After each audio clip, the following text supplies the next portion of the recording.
दोस्तों, ये कहानी है एक हिरन की। एक बार एक प्यासा हिरन पानी की तलाश में जंगल में इधर उधर भटक रहा था। वो हिरन बहुत प्यासा था। बहुत देर तक वो पानी की तलाश में जंगल में इधर उधर भटकता रहा, लेकिन उसे पानी कहीं पर भी नहीं मिला। बहुत देर तक जंगल में इधर उधर भटकने के बाद थककर वो हिरन एक पेड़ के नीचे बैठ जाता है।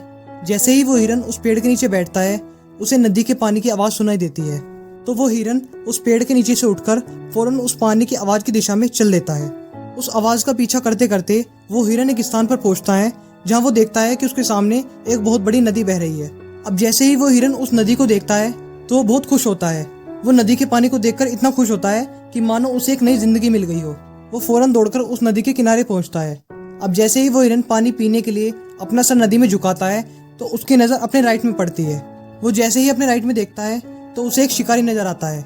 एक शिकारी जो हाथ में तीर लिए हुए निशाना तान कर खड़ा हुआ है। साथ ही जैसे ही हिरन की नजर अपने लेफ्ट में पड़ती है तो उसे झाड़ियों में छुपा हुआ एक शेर दिखाई देता है। एक भूखा शेर जो शायद उसे खाने के लिए तैयार था। अब हिरन पानी वानी सब भूल जाता है। उसके दिमाग में अब प्यास वगैरह कुछ भी नहीं था। डर के मारे उसका गला सूख गया था।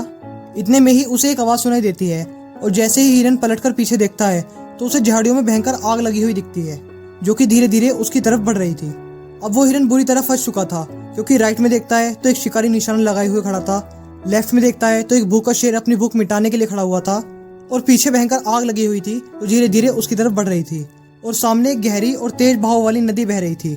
उसके चारों तरफ से रास्ते बंद हो चुके थे। अब हिरन बहुत घबरा जाता है, लेकिन वो फिर भी अपने मन को शांत करके सोचता है कि जो होना है वो तो होकर ही रहेगा, तो क्यों ना मैं अपना काम करके ही मरूं। मुझे वैसे भी तो मरना ही है, तो क्यों ना मैं पानी पीकर ही मरूं। तो वो हिरन पानी पीने लग जाता है। लेकिन थोड़ी ही देर बाद आसमान में काले बादल छा जाते हैं और उन बादलों से बहुत तेज बारिश होने लगती है। अब उस बारिश के कारण पीछे जो आग लगी हुई थी वो बुझ जाती है। साथ ही बारिश के पानी के कारण शिकारी का निशाना चूककर शेर को लग जाता है, जिस कारण उस शेर की नजर उस शिकारी पर पड़ती है और वो घायल शेर शिकारी के पीछे दौड़ने लग जाता है।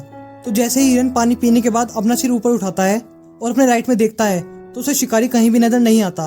वो फिर अपने लेफ्ट में देखता है तो उसे शेर भी नजर नहीं आता और वो अपने पीछे मुड़कर देखता है तो उसे आग भी बुझी हुई दिखती है। और ये देखकर वो हिरन खुशी से पागल हो जाता है, मानो उसे एक और नई जिंदगी मिल गई हो। मोरल ऑफ द स्टोरी, मेरे दोस्तों, इस कहानी से हमें ये सीख मिलती है कि इंसान की जिंदगी में भी वैसे तो प्रॉब्लम आती नहीं है, और जब आती हैं तो चारों तरफ से आती हैं, जिस कारण हर इंसान अपनी इन प्रॉब्लम से डर जाता है, घबरा जाता है। लेकिन मुझे, आपको और हम सभी को ऐसी सिचुएशंस में ना ही डरना है और ना ही घबराना है। बस दिमाग को शांत करके 2 मिनट सोचना है कि हाँ, क्या मैं अब भी अपना काम कर सकता हूँ, कि क्या मैं अब भी अपना बेस्ट दे सकता हूँ या नहीं। वैसे तो हिरन के पास भी बहुत सारे ऑप्शन थे। हिरन भी सारी सिचुएशन को देखने के बाद या तो पानी में छलांग लगा सकता था या फिर उधर उधर भाग सकता था, पर हाँ, इन सभी सिचुएशंस में उसका मरना तय था। लेकिन उसने शांति से सोचा और अपने काम पर लगा रहा। वो पानी पीने आया था और पानी पीने लगा। इंसान भी अपनी कामयाबी से थोड़ा ही दूर रहता है, लेकिन उसे मुसीबतें दिखनी शुरू हो जाती हैं। Family problem, financial problem, failure, depression, जिस कारण वो कुछ भी नहीं कर पाता और डर जाता है, घबरा जाता है। लेकिन आपको ना ही डरना है और ना ही घबराना है। ऐसी सिचुएशन में भी आपको लगातार बस अपना काम करते रहना है और वो सभी प्रॉब्लम्स अपने आप समय के साथ खत्म हो जाएंगी। तो यार, लास्ट में मैं आपसे बस इतना ही कहना चाहूंगा कि साहस ही एक ऐसा हथियार है जिससे डर को भी डर लगता है। तो यार, आई होप आपने इस मोटिवेशनल स्टोरीज से कुछ सीखा होगा। और हाँ, ऐसी ही मोटिवेशनल स्टोरीज के लिए हमारे चैनल को सब्सक्राइब करना ना भूलें। मिलते हैं आपसे नेक्स्ट वीडियो में, तब तक के लिए जय हिंद, जय भारत।